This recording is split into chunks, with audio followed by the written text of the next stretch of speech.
So today's first review, ladies and gentlemen, is brought to you by confusion, chaos, and the line that single-handedly sets the tone for an entire film.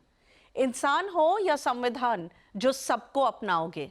Yes, that is how Kis Kisko Pyaar Karoon opens.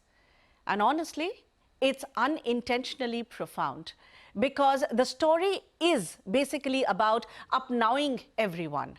Especially if you are Mohan Sharma, a man collecting wives like festival season freebies.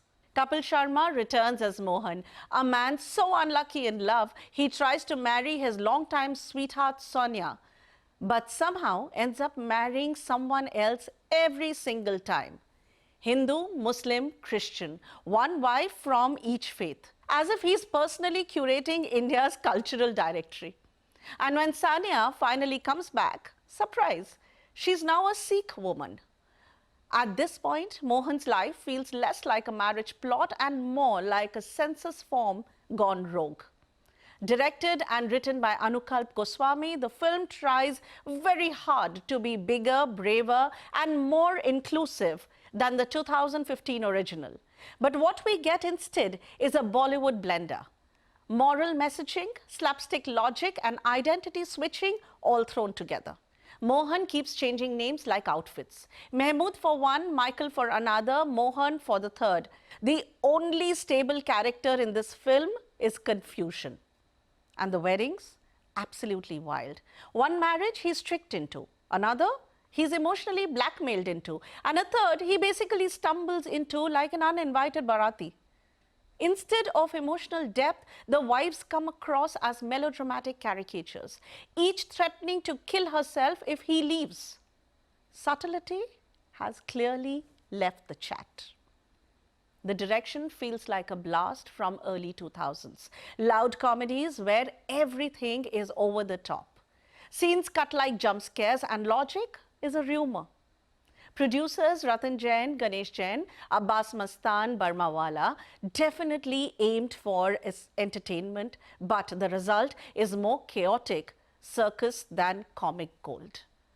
But one man does steady the ship, the late Asrani, playing a multilingual priest with old school comic charm that reminds you how veteran performers can polish even the weakest jokes into genuine laughter. The writing, meanwhile, keeps tripping over itself. Some jokes land because Kapil's timing is still sharp, but the story jumps around like the editor was holding down the fast-forward button. Conflicts appear from thin air. Scenes vanish without warning, and the emotional climax feels like the film remembered just at the last minute that it wants to be meaningful. Kapil tries his best, genuinely so, carrying the film with the sincerity of a school kid dragging a too heavy backpack. He's fitter, sharper, more polished. But even he can't rescue a script that collapses under its own weight. Among the supporting cast, Manjot Singh is a standout with effortlessly funny timing.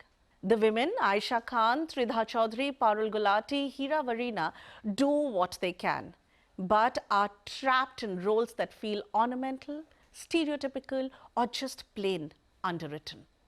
By the second half, the film suddenly attempts to address unity, religion, acceptance, but only in between loud comedic bits, like last-minute sermon breaks during a circus show.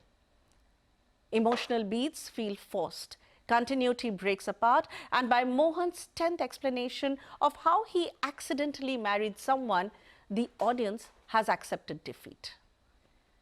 Technically, the film is average. Loud colors, functional sets, forgettable music, hyperactive editing, and none of it can still hide that the weakest link is the writing.